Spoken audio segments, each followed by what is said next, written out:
Ivana Alawi naming ibinibenta na ang bahay sa Bahrain. Tara at pag-usapan natin yan. Pero bago ang lahat, kung di ka pa nakasubscribe sa ating channel ay huwag kalimutan mag-subscribe para lagi kang updated sa latest chika.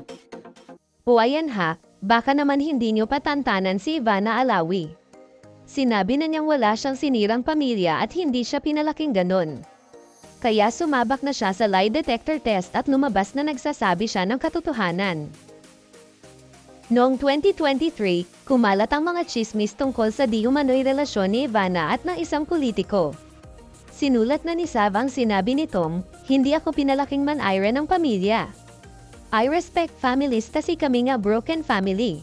Tapos maninira ako ng family. Sira ulo ka pala eh." Sinagot niya rin sa kanyang vlog ang intrigang hindi naman nila totoong bahay yung nasa Bahrain na nasa vlog niya. Sinabi niya na bahay nila yun, no.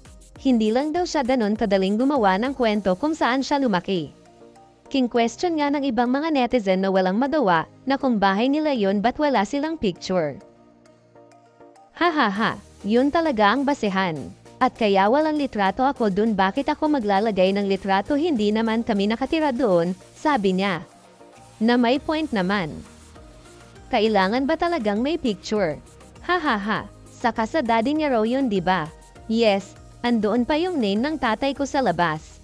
Ano, pinasemento ko yung pangalan ng tatay ko sa labas. Inggit lang kayo. Kung gusto mo, bilihin mo na lang yung bahay. Saka nabubulok lang daw kaya gusto na niyang ibenta. Pero sa totoo lang, kung ako si Ivana, hahayaan kong manigas sa inggit ang mga basher niya na parang wala namang mga datong at abala lang sa paninira ng kapwa. Saka kung may jowa siyang politiko at pwede naman siyang pakasalan, wag siyang paapekto sa sinasabi ng mga tao, no. Yun lang masasabi ko. At dyan na po nagtatapos guys, maraming salamat sa inyong panonood.